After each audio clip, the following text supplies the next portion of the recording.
dari total kebutuhan tahun 2022. Jadi menyambung dari poin ketiga tadi, Pak Pimpinan, kami juga sudah melakukan pembahasan terkait dengan hal itu. Bagaimana supaya formasi dan gaji sudah di-earmark dari pusat. Formasi ditentukan dan gajinya di-earmark juga. Ini sudah kami sampaikan usulannya, dan Pak Menteri kami sedang melakukan upaya untuk membahas hal ini dan mencari payung hukumnya, bahwa memang guru ASN P3K ini adalah milik Pemda, tapi bagaimana dalam hal penetapan formasinya agar kami bisa melakukan bersama dengan Panselnas.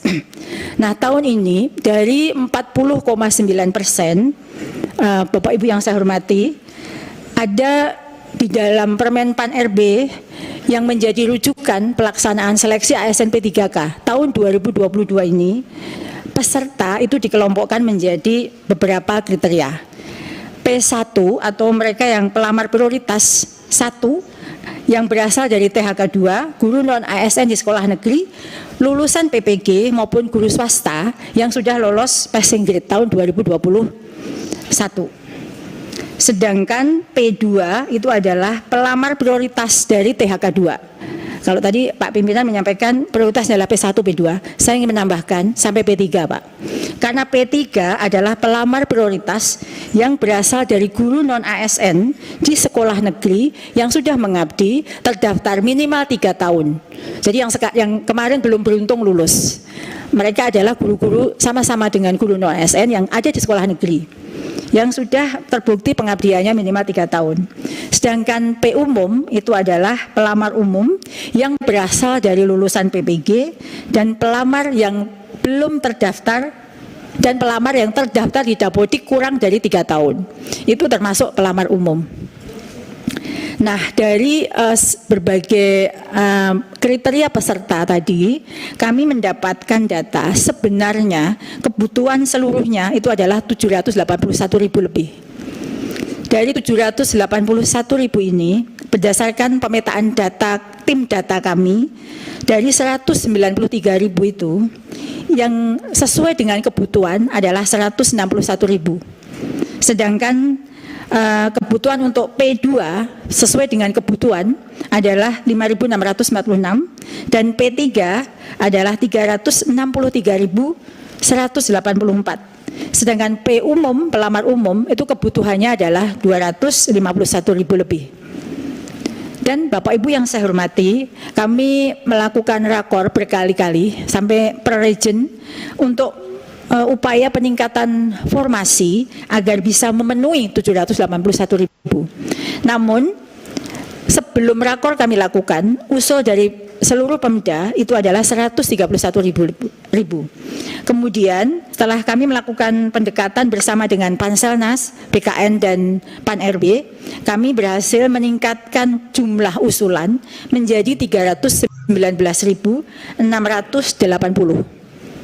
618 atau baru 40% dari semua kebutuhan.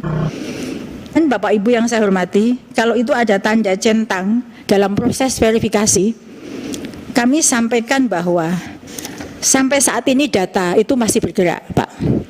Banyak daerah yang kemudian menarik usulannya. Sebagai contoh, Kabupaten Brebes.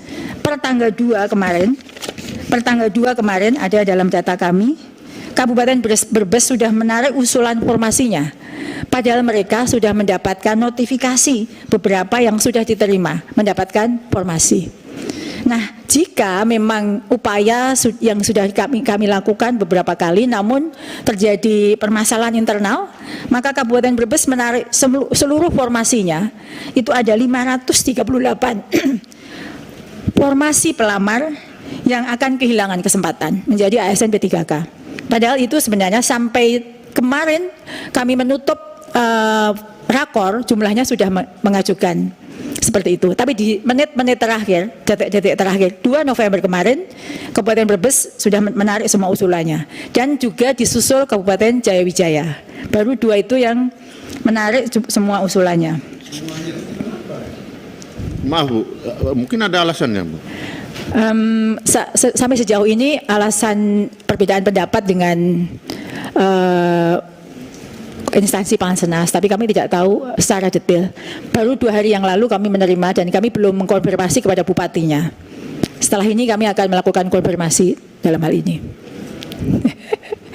Baik, Bapak Ibu yang saya hormati, kami akan melanjutkan paparan ini bahwa pada slide berikutnya, dari seluruh data yang sudah kami terima dari sistem yang ada, maka kami laporkan bahwa pelaksanaan seleksi ASN P3K tahun 2022 ini berbeda dengan seleksi sebelumnya. Jadi kalau tadi apa yang objektif dari Pak Pimpinan itu bisa diakomodir sebenarnya. Karena pada seleksi tahun ini ada 3 jenis mekanisme. Yang pertama, seleksi penempatan guru lulus passing grade. Dan ini menjadi prioritas kami juga, Pak Pimpinan dan Bapak Ibu semua yang saya hormati, bahwa di sini memang ada jumlahnya 193.000 lebih. Itu adalah prioritas pertama. Yang termasuk dalam P1 seperti yang tadi sudah saya sampaikan adalah mereka yang sudah lolos PG baik THK 2, honorer sekolah negeri maupun swasta lulusan PPG yang sudah lolos PG. Jika masih tersedia formasi, ini aturan dalam Permenpan. Jadi kalau tadi Pak Pimpinan menyampaikan demikian adalah benar. Jika masih tersedia formasi, maka akan dilakukan seleksi penilaian kesesuaian. Jadi sebenarnya seleksi kategori yang kedua ini tidak dilakukan seleksi tes Pak Pimpinan, tetapi seleksi pengamatan berdasarkan kinerja para guru tersebut. Siapa yang bisa mengikuti ini adalah semua guru honorer di sekolah negeri yang terdaftar di Dapodik minimal 3 tahun dan guru THK 2. Jadi mereka pun juga perlu diperjuangkan karena mereka belum beruntung saja lulus dalam seleksi tahun 2021.